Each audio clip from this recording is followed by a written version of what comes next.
अस्सलाम वालेकुम, मैं हूँ नादिया अनवर और उम्मीद करती हूँ आप सब खैरियत से होंगे। नाज़रीन, आज के प्रोग्राम में हमारे साथ जो गेस्ट मौजूद हैं, उनके हवाले से मैं उनको वेलकम करने से पहले, उनको जो है प्रोग्राम में शामिल करने से पहले उनके हवाले से मैं ज़रा ये बताना चाहूँगी कि उनका ताल्लुक जो है यासिर महमूद सिक्योरिटी के हैं। जी हाँ, वो सीईओ हैं और साथ ही साथ जो है उनकी जो है अगर हम देखें खिदमात, तो वो इस वक्त करंटली लम्स में जो है क्लासेस भी ले रहे होते हैं, जो कि स्टॉक मार्केट से रिलेटेड होती हैं। जो कोर्स होता है उसको भी वो देख रहे होते हैं। तो एक तरीके से उनका ताल्लुक तदरीस से भी है और साथ ही साथ में जो है वो सीनियर वाइस चेयरमैन है पाकिस्तान स्टॉक ब्रोकर एसोसिएशन के। जी हाँ, मैं बात कर रही हूँ डॉक्टर यासिर महमूद की। तो आइए उन्हें वेलकम करते हैं। अस्सलाम वालेकुम सर। जी वालेकुम सलाम नातिया। बिल्कुल, आप खैरियत से? अल्लाह का शुक्र सर, मैं बिल्कुल ठीक हूँ। आप कैसे हैं? जी अल्हम्दुलिल्लाह अल्हम्दुलिल्लाह बिल्कुल ठीक। Sir, welcome to the session. और ये कि जो है बहुत शुक्रिया आपका कि आपने जो अपने स्केड्यूल में से टाइम निकाला हमारे सेशन के लिए। और इसके साथ ही साथ सर, सबसे पहले तो मैं ये आपसे ये जानना चाहूँगी कि इस वक़्त जो है किस तरह से आप जो है आपने जैसे मैंने इंट्रोडक्शन में बताया कि आपने जो है आप तदरीस के अमल से भी वाबस्ता हैं। इस वक्त आप जो है क्लासेस भी लेते हैं लम्स में। और जब मेरी आपसे बात हुई थी, आपने कहा था मैं वैल्यूएशन के ऊपर काम करता हूं। तो थोड़ा सा ब्रीफ करें कि क्या क्लासेस होती हैं और जो है क्या उसमें मेन फोकस होता है। तो थोड़ा सा इस हवाले से आप हमें बताएं। जी नादिया, ऐसे है कि ये इट्स अ 6 वीक्स कोर्स जो कि हफ्ते में 2 क्लासेस इवनिंग के अंदर होती हैं, 12 वीक्स के ऊपर। और सॉरी, 12 सेशंस ओवर 6 वीक्स। और इसके अंदर जो it's a basically combination of both theory and practice. जो टेक्स्ट बुक्स थ्योरीज हैं वो भी basics I teach, and then from the experience that I have gained in the market, तो it's a combination of that. और valuations का मतलब है, इसका ऑब्जेक्टिव जो है कोर्स का, at the end of the course I tell my students that the safest hands to put your money in are your own hands.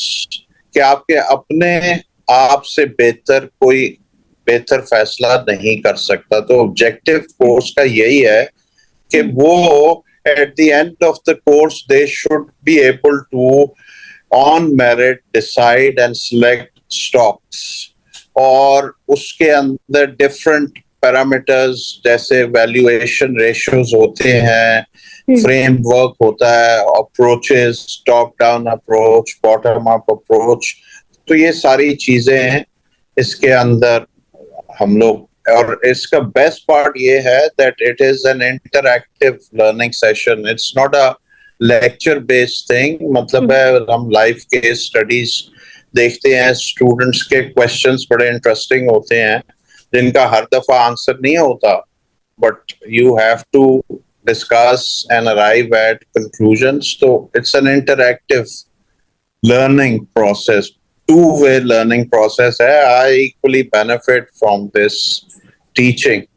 और इसका जो participants हैं, they are very diverse background, age wise भी कोई 20 youngest तो I would say 65 तक age group है। Profession wise भी डिफरेंट मेडिकल डॉक्टर्स भी हैं, इंजीनियर्स भी हैं, बिजनेस स्टूडेंट्स भी हैं। तो it's a diverse business people are also there, so it's a diverse selection of people there। ये है बेसिकली। सर, अक्सर हम देखते हैं कि मार्केट में जब लोगों से हम मिलते हैं और उन्होंने जो है बड़ा एक टाइम गुजारा हुआ है और आपका भी माशाल्लाह ओवर 30 इयर्स का आपका एक्सपीरियंस है। डॉक्टर हैं आप, मुख्तलिफ अक्सर हमने देखा है कि डॉक्टर जो इंजीनियर्स होते हैं वो अपने प्रोफेशन से हट के जो है दूसरे प्रोफेशंस में आए हुए होते हैं। और यहाँ भी मैं देखती हूँ जो जैसे फाइनेंस की फील्ड है, यहाँ पर भी डॉक्टर, आप डॉक्टर हैं, आपने इस फील्ड को क्यों चुना और माशाल्लाह से यहाँ आपने इतना थ्राइव किया, तो क्या वजह थी डॉक्टर 5 साल डॉक्टर पढ़ के फिर इधर आ जाना, क्या था, क्या रीजन था? नादिया, वो आपने सुना हुआ ना जो आपके बचपन से ही शौक था, तो मुझे बचपन से यही पता था कि मैंने डॉक्टर बनना है, पेरेंट्स की मोटिवेशन एंड एवरीथिंग। तो मैं नेचुरली वही शौक में I became a doctor. I did my 6 months house job in surgery.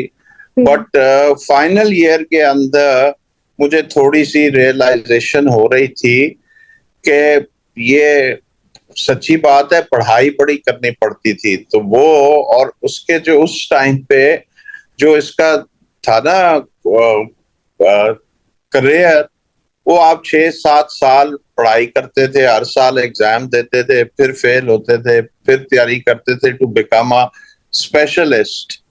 तो सच्ची बात है, मेरे पास वो स्टेमिना नहीं था कि मैं उसी तरह रिगरस पढ़ाई करता जाऊं। तो मेरे father who was at the stock exchange, he was a director at the stock exchange.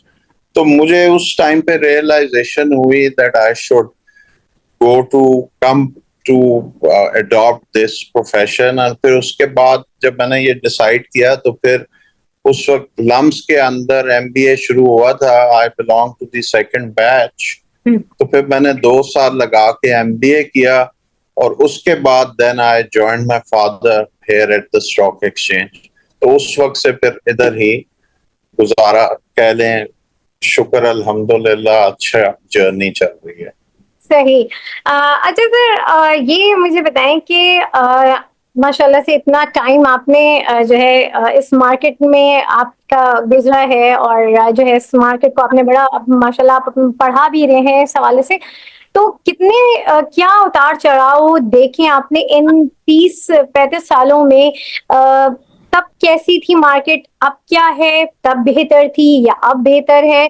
और क्या आपको लगता है? और इसके साथ ही मैं ये भी ऐड करना चाहूंगी इस सवाल के साथ कि जो है गवर्नमेंट और जो पॉलिटिक्स होती है उसका कितना अमल दखल होता है जो है मार्केट के ऊपर? क्या मार्केट इन चीजों के ऊपर चलती है या फिर अपने फंडामेंटल्स पे चलती है? ये भी एक बड़ा मेजर सवाल होता है। तो थोड़ा सा इसके ऊपर आप हमें बताएं। देखिए नादिया, एक्चुअली जब से मैं इनफैक्ट जब ज्वाइन किया, तो आपको बताता हूँ कि उस वक्त हमारी मार्केट क्लोज मार्केट थी। 1990 में मैंने ज्वाइन किया। उस वक्त foreigners were not allowed, close market, and dollar was an illegal tender. तो 91 में सेकंड गवर्नमेंट ऑफ 90 में Nawaz Sharif the first government, उन्होंने 91 के अंदर 90 में protection of economic reforms act किए, और उसके बाद से इट मार्केट वाज ओपन। और ये जो 3D पॉलिसीज आप कहती हैं वो आई, उसने हमारी मार्केट को बहुत मैच्योर किया, and it contributed a lot towards increasing the size of a market, as well as qualitative improvements बहुत ज्यादा आई। जहां तक मेरी जर्नी है, तो मैं ये 30-35 years के अंदर I have seen 5 boom and 5 bust cycles। तेजी और मंदी जो आपने जिक्र किया, और उसके अंदर जो हमारी परफॉर्मेंस रही, आप समझें कि जो मैक्रो इकोनॉमिक स्टेबिलिटी, हमारे साइकिल्स जो इकोनॉमिक साइकिल्स थे वो बहुत वॉलेटाइल थे, और उसकी वजह से हमारी मार्केट भी वही वॉलेटिलिटी रिफ्लेक्ट करती है। और उसके अंदर जो एक्चुअली आप कह लें कि हम लोग प्रैक्टिकली पॉलिटिकल स्टेबिलिटी भी नहीं अचीव कर सके। इन my opinion, every time the same story is repeated as far as economy is concerned and politics. The very fact that not a single prime minister has completed its tenure even once will point you, तो ये politics and economy are very closely linked, इनकी two way causal relationship है। तो political instability affects the economic stability, और ये cycle हमारा unfortunately continues. तो market जो है hates uncertainty, या इस कह लें कि it likes nothing more than certainty। तो हम लोग थ्रू आउट अनसर्टेनिटी जो कॉम्प्लेक्स है, हमारी वॉलेटिलिटी उस चीज को रिफ्लेक्ट करती रही है। और मैं समझता हूं कि अगर यही हम किसी स्टेबल मैक्रो इकोनॉमिक एनवायरनमेंट में होते और जुरिस्डिक्शन में होते, तो हमारी market would have must have performed much better। सही। तो सर, आपने जैसे कहा कि वही मामलात होते हैं, तो फंडामेंटली लोग, कुछ लोगों का ये भी कहना होता है कि मार्केट के ऊपर अपने फंडामेंटल्स के ऊपर चलती है। तो अगर फंडामेंटल्स के ऊपर चलती है तो क्यों जो है पॉलिटिकल कोई भी इस तरह की चीजें होती हैं, वो इम्पैक्ट हमें नजर आता है मार्केट में। देखिए, यही एक्चुअली ये तो एंडोर्स कर रही है इस बात को कि मार्केट फंडामेंटल्स पे चलती है। जब अनसर्टेनिटी आती है, जो बॉटम लाइन होती है वो कॉर्पोरेट प्रॉफिटेबिलिटी होती है। तो अगर आपकी पॉलिसीज और ये सारी चीजें एक बाकायदा कंसिस्टेंटली ना फॉलो हो, तो वो कॉर्पोरेट प्रॉफिटेबिलिटी को भी बहुत इफेक्ट करती है। तो ये एक मिथ है एक्चुअली कि जी पाकिस्तान के अंदर stock market is a gambling Dan. देखें, ये जो स्पेक्युलेटर होता है ना, इट इज, उसके ऊपर बड़ा हम क्रिटिसिज्म करते हैं, but I say that speculation is an integral part of market activity. और स्पेकुलेशन जो है, यस आप कह सकती हैं कि जी स्पेकुलेशन रैम्पंट नहीं होनी चाहिए। मैं वर्ड यूज करता हूं ऑप्टिमल स्पेकुलेशन होनी चाहिए, बिकॉज ये जो ऑप्टिमल स्पेकुलेशन है ये कंटिन्यूटी प्रोवाइड करती है to the prices, which is very essential for a liquid market. Otherwise ये मार्केट बहुत इलिक्विड हो जाती है और बॉयंसी अफेक्ट हो जाती है। और जब मार्केट की बॉयंसी अफेक्ट हो, तो आपकी जो प्राइमरी मार्केट है, जो रेजिंग ऑफ कैपिटल है, जो कि प्योर इकोनॉमिक रोल है स्टॉक एक्सचेंज का, दैट आल्सो गेट्स अफेक्टेड। तो मैं ये कहता हूं कि शॉर्ट रन के अंदर तो आप अफेक्ट कर सकते हैं, प्राइसेस को मैनिपुलेट भी परहैप्स कर सकते हैं, but it is very difficult to over long run to manipulate liquid share. और प्लीज रिमेंबर के जो हाईएस्ट रिस्क ले रहा होता है वो वही ले रहा होता है जो, जिसको हम आम जुबान में कहते हैं जी मैनिपुलेट कर दिया। तो it's a combination, short term objective, long term objectives, all kind of investors and traders, इनकी सारी की मार्केट फोर्सेस से प्राइस निकलती है। सही। सर, अब जैसे एक नया इन्वेस्टर है, वो आता है, अब अभी भी हम देखते हैं कि माइंडसेट, वही जो आपने बात कही कि ये गैम्बलिंग जो है वो समझा जाता है, और बहुत से लोग इससे अवेयर नहीं है।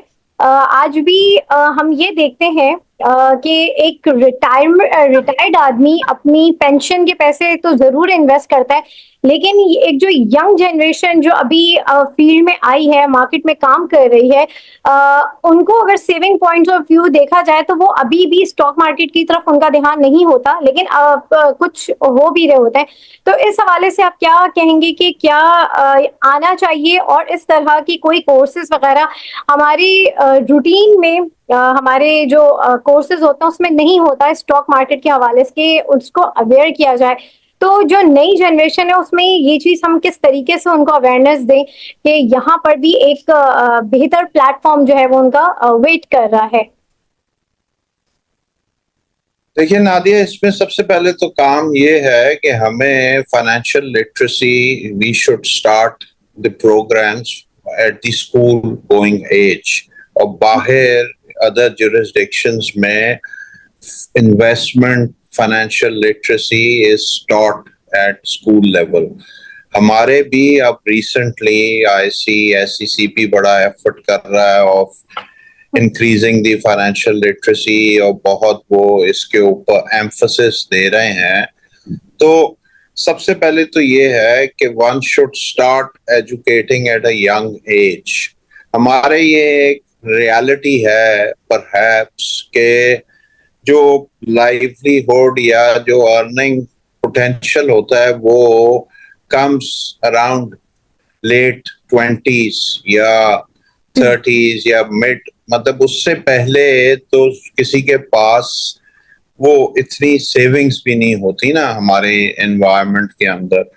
लेकिन जरूरी एस्पेक्ट जो है वो एजुकेशन है, फाइनेंशियल एजुकेशन, लिटरेसी. आप different investment products, different investment avenues के बारे में बताएं, रिस्क और रिवॉर्ड का कॉन्सेप्ट उनको बताया जाए, तो it will contribute towards bringing youth to the market also.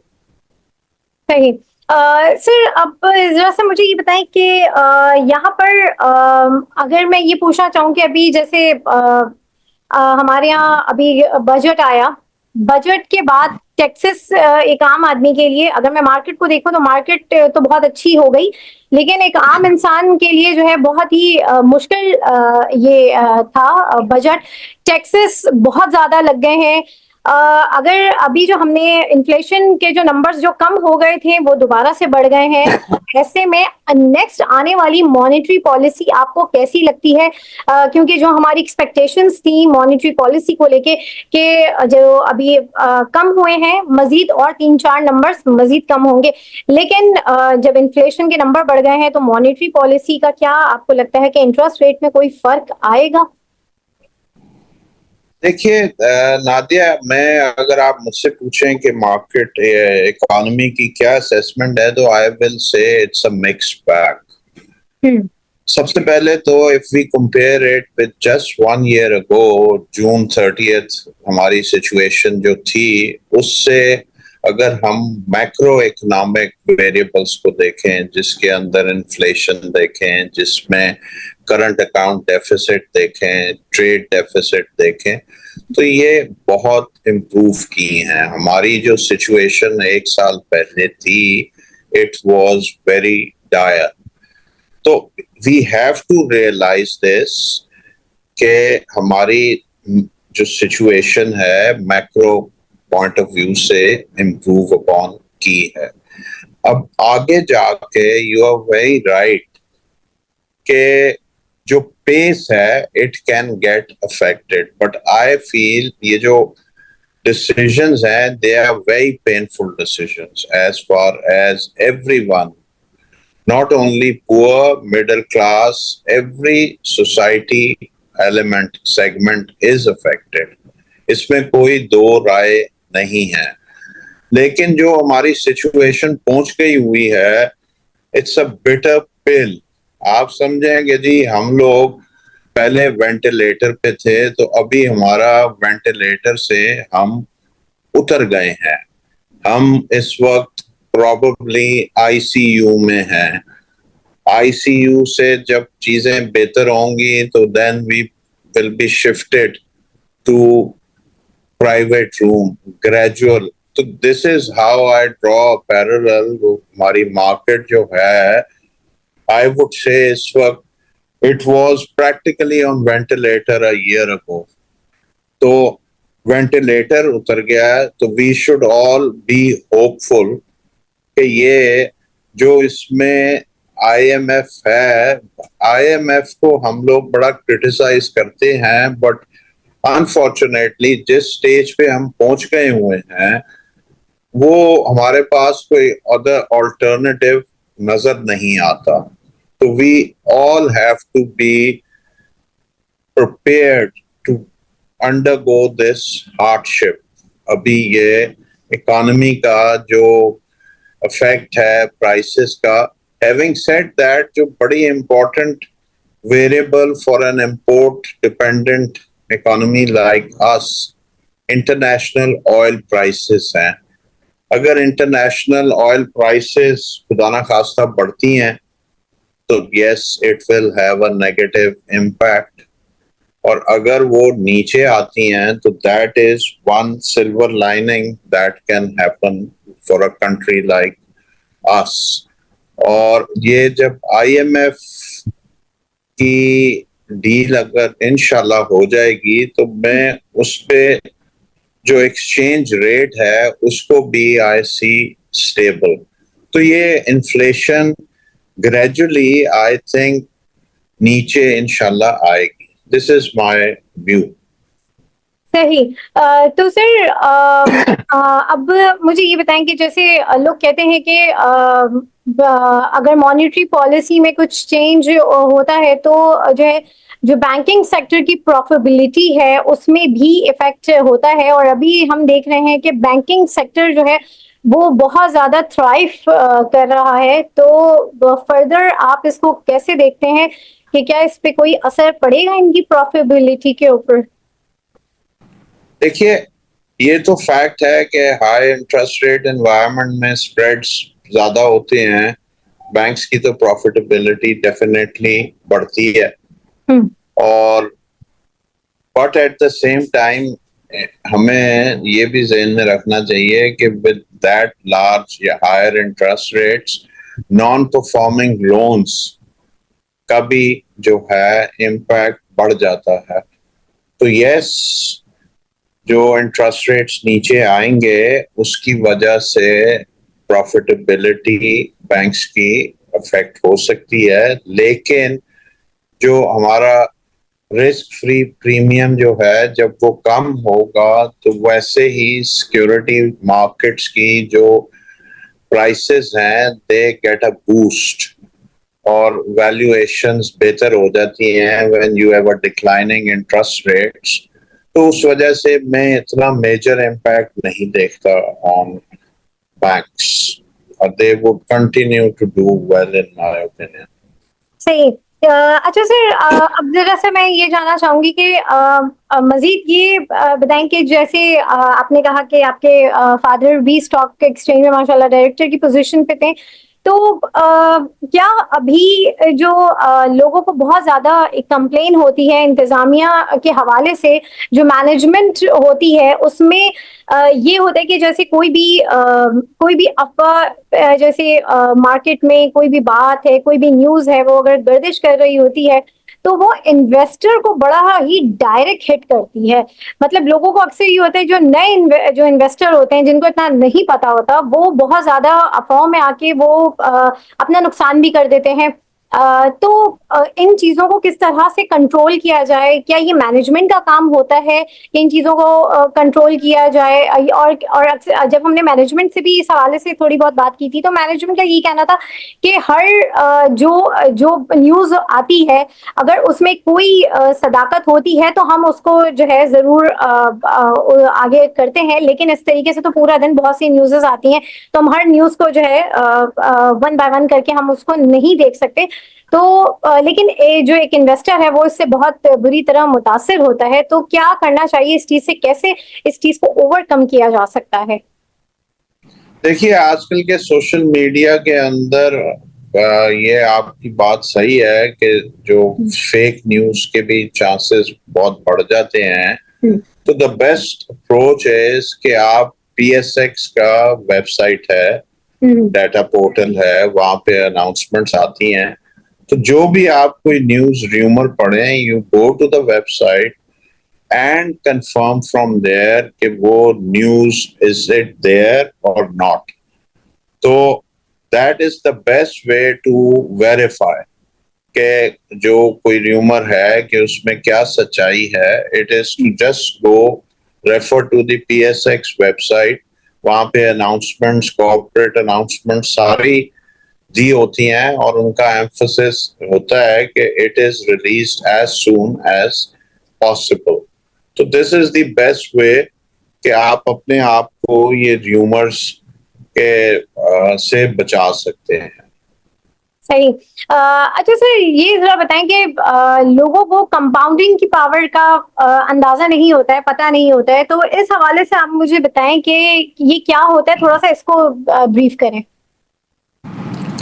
देखिए, कंपाउंडिंग का वो आप जाएंगी ना यूट्यूब पे, आप एंटर करें मैजिक ऑफ कंपाउंडिंग, तो you will have wealth of material YouTube पे, गूगल पे। You just Google it and you get a wealth of material.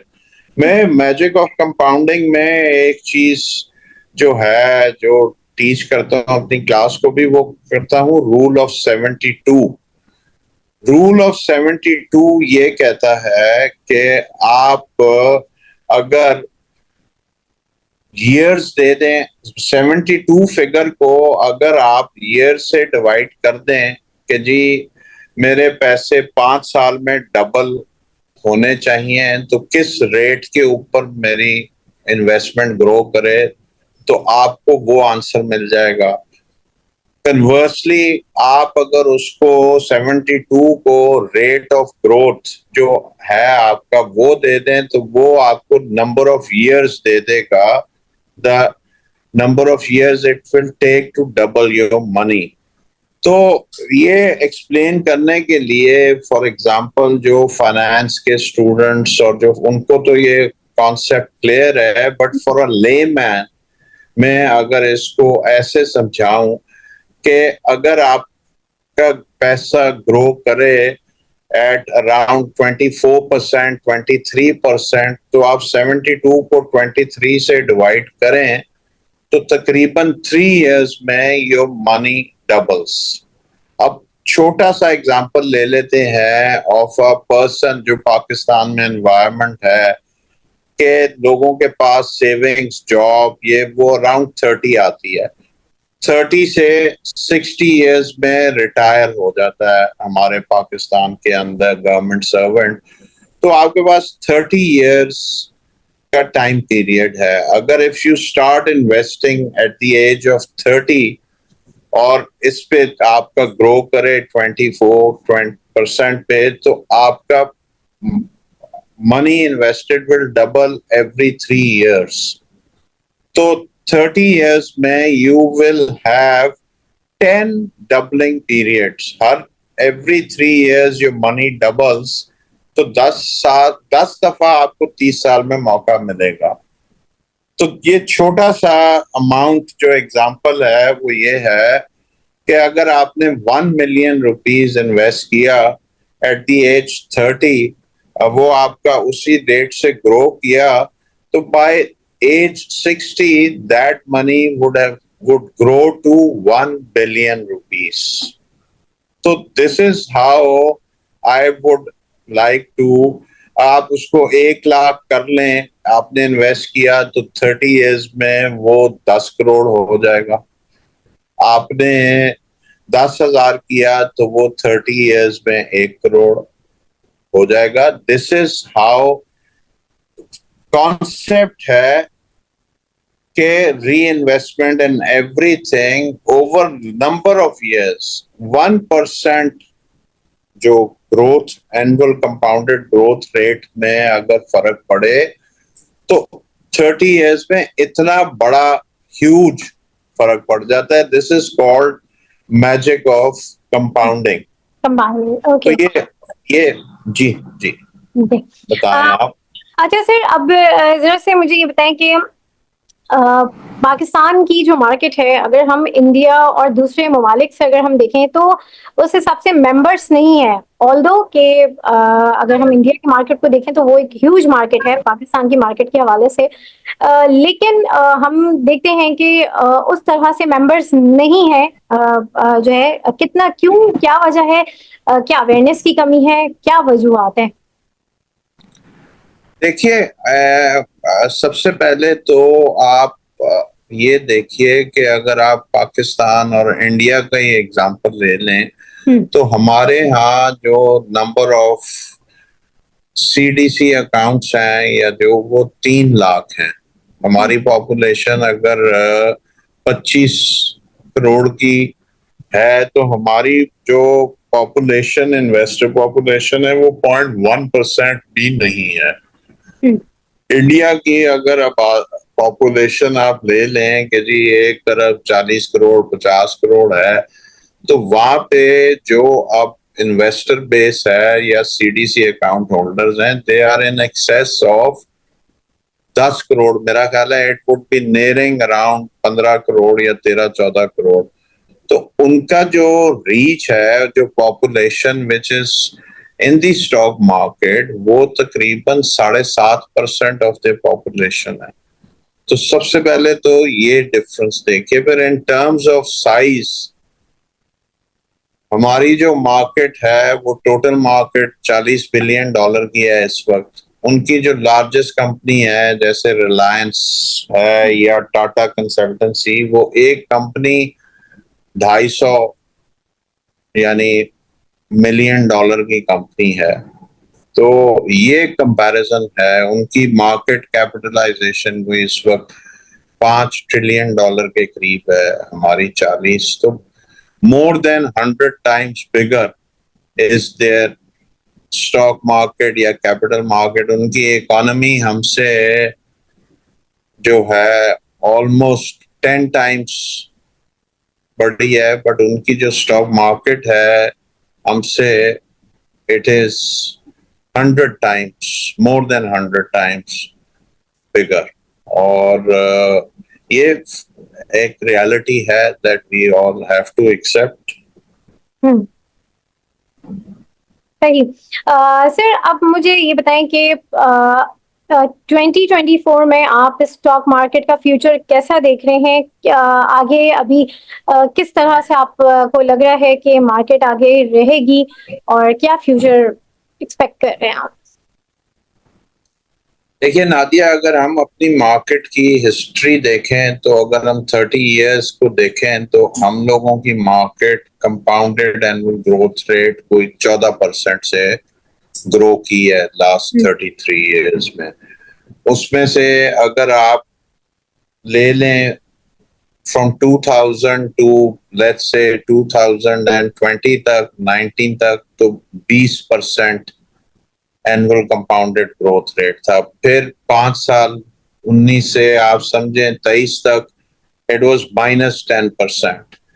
But आज के दिन इंडेक्स इज द बेस्ट जज कि आप इसको कह लेना जी 91 में 1000 हुआ था इंडेक्स लॉन्च, आज 80,000 है। तो सिंपल टर्म्स में आप इसको अगर एक्स्ट्रापोलेट कर लें तो 80 टाइम्स आपकी मार्केट ग्रो की इन 33 इयर्स। आप इसी को कॉन्सेप्ट को अगर 33 इयर्स में ये आप कैलकुलेटर यूज करें तो 80 टाइम्स, यानी अगर मार्केट 30 इयर्स में जाए तो आज अगर उसकी वैल्यू 80,000 है तो आप कैलकुलेटर पे करेंगे 80, तो वो तकरीबन 5.6 बिलियन का लेवल लगता है। लेकिन टू मतलब है it is too far off, difficult to imagine, put conceptualise. But अगर मैं समझता हूं कि अगले 3 साल परहैप्स हमारी market unlike the past 33 years which was 14% annual compounded growth rate, तो मैं समझता हूं कि अगले 3 साल it will grow at 20% growth every year। तो उस पे निकाल लें तो तकरीबन आप समझें कि जी इसकी 3 साल के अंदर value in excess of 100,000 and a little less than 150,000। This is how I see कि जी कुछ क्योंकि improvement unlike the past, तो 20% a year इसको ग्रो करना चाहिए हमारी मार्केट को। सही। Thank you so much sir. और बड़ी इंफॉर्मेटिव बातें आपने और अपने एक्सपीरियंस की रोशनी में आपने हमसे शेयर की। और नाज़रीन, इसके साथ ही आज के सेशन से मैं आप लोगों से इजाजत लूंगी। आप लोगों से इंशाल्लाह फिर मुलाकात होगी। तब तक के लिए अल्लाह हाफ़िज़।